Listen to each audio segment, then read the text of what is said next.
ইসলামী আন্দোলন বাংলাদেশ গুপ্ত রাজনীতি করে না। ইসলামী আন্দোলনের সম্মানিত আমির ইসলামের পক্ষে একটা বাক্সের জন্য আহ্বান করেছিল।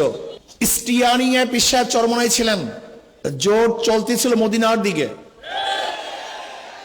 যখনই স্টিয়ারিং ছিনতাই করে আমেরিকার দিকে চলে গেছে, ইসলামী আন্দোলন সেখান থেকে সরে গেছে।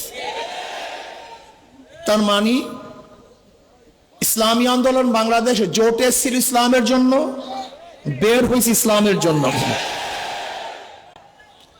ইসলামী আন্দোলন বাংলাদেশ জনগণের সাথে ধোঁকাবাজি করতে পারে না, প্রতারণা করতে পারে না। ইসলামী আন্দোলন বাংলাদেশ গুপ্ত রাজনীতি করে না। ইসলামী আন্দোলন বাংলাদেশ যা মুখে বলে বাস্তবে তাই করে।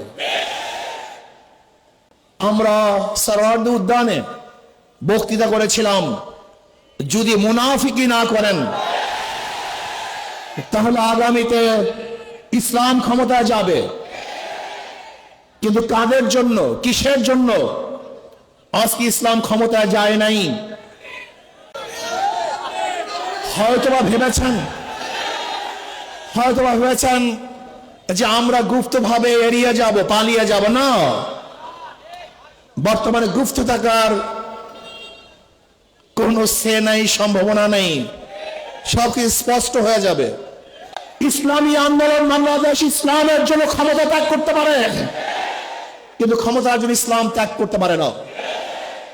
আজকে আমরা পার্লামেন্ট কি দেখতেছি, আবারও কে রাজাকার না, এটা প্রমাণ করার জন্য সময় ব্যয় করা হচ্ছে। আবার কেউ রাজাকার না, মুক্তিযোদ্ধা হিসাবে, শিশু মুক্তিযোদ্ধা হিসাবে নিজেকে প্রমাণ করার চেষ্টা করছে।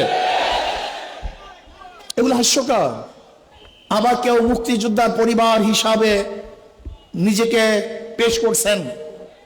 সত্য বললেই হয়, আপনার পরিবারের মধ্যে কে কে মুক্তিযোদ্ধা ছিল, তাহলে জাতি স্পষ্ট মেসেজ পাবে যে অমুকে মুক্তিযোদ্ধা ছিল।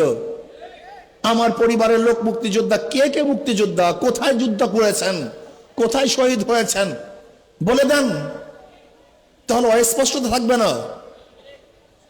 আপনারা আগরতলা ষড়যন্ত্র মামলার বিরুদ্ধে কথা বলবেন, আবার ৭১ স্বাধীনতার বিপক্ষে কথা বলবেন, এই দুইটা হয় না।